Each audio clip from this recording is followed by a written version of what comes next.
Hello বন্ধুরা, সবাইকে আমার চ্যানেলে ওয়েলকাম আর অনেক অনেক ভালোবাসা। আবারও দেখো একটা ছোট্ট ব্লগ নিয়ে চলে এসেছি, বেশি বড় হবে না।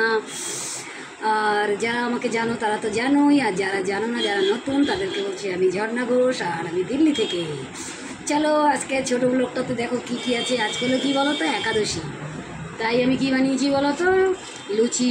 দেখো না, লুচি বানিয়ে সে করতে করতেই সে হয়ে গেছে, ঠান্ডা হয়ে গেছে। এখনও ঠান্ডা হয়নি, এখনও গরম আছে, ডালও গরম আছে, আর তার সাথে আছে ছোলার ডাল। ওরে বাবারে, এই ছোলার ডাল গরম অনেক। ছোলার ডালটা না আমার অতটা ভালো লাগে না। আমি তো সবচেয়ে বেশি আমার শুধু শুধু লুচি বেশি ভালো লাগে। তবু একটুখানি নিই, অল্প একটুখানি নিই, বুঝেছো, একদম নাম মাত্র, ঠিক আছে। তার সাথে আছে কি বলো তো, একটুখানি এটা দিয়েই চামচটা দিয়ে নিয়ে নেবো। বানিয়েছি সেমাই, বানিয়েছি এই একটুখানি নিলাম সেমাই।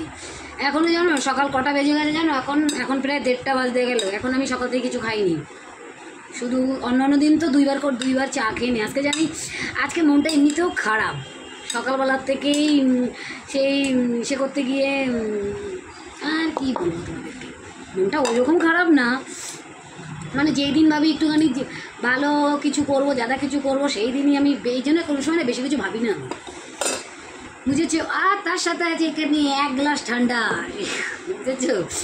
এখন না গরম আবার সেই জানো কীরকম রাক্ষসের মতন গরম পড়েছে। এই দেখো ঠান্ডাটা দেখতে পাচ্ছ কিনা জানি না, এই দেখো ঠান্ডা। আর পাশে তোমাদের দেখাতে পাচ্ছি না, পাশেও আমি 1 বোতল নিয়ে বসেছি, দেখাবো।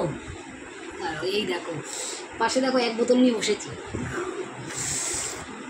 চলো খাই, খেতে খেতে একটুখানি গল্প করি, ঠিক আছে। আর গরম তো কিছুতেই যাচ্ছে না। বেটুকে দিয়েছি, বেটু তো করে না, আমরাই একাদশী করি। বেটুর জন্য আলাদা খাওয়ার, ও নিয়ে চলে গেছে উপরে, ওর জন্য স্পেশাল। ওর জন্য কী স্পেশাল আছে জানো, এই যে লুচি আর হলো মাটন, কালকে রাত্রে বানিয়েছিলাম, তাই ওর জন্য রেখে দিয়েছি। কেননা আজকে একাদশী তো, তারপর ওর জন্য আবার কি বানাবো, আমরা করি ওরাও কিনো থরি করা করে দিই, তার জন্য। চলো বন্ধুরা, খুব খিদে পেয়ে গেছে আমার। আমি এরকম করে খাই, আমি ভাতের সঙ্গেও 1 গ্লাস নিয়ে বসি, জানো। তোমরা এরকম কে করো বলবে তো আমাকে, আমার ভীষণ ভালো লাগে। ভাত খাই আর এরকম একটু ঠান্ডা খাই। চলো ঠিক আছে, আমার এই ব্লগটা কেমন লাগলো, দুপুরের লাঞ্চের ব্লগটা তোমাদের সবার কেমন লাগলো কমেন্ট করে জানাবে। আর ভালো লাগলে একটা লাইক কমেন্ট করে দিও, পারলে একটা শেয়ারও করে দিও। ততক্ষণের জন্য সবাইকে টাটা, বাই বাই। আবার একটা নতুন ব্লগ নিয়ে আসবো, ততক্ষণের জন্য সবাই ভালো থাকবে, সুস্থ থাকবে, টাটা।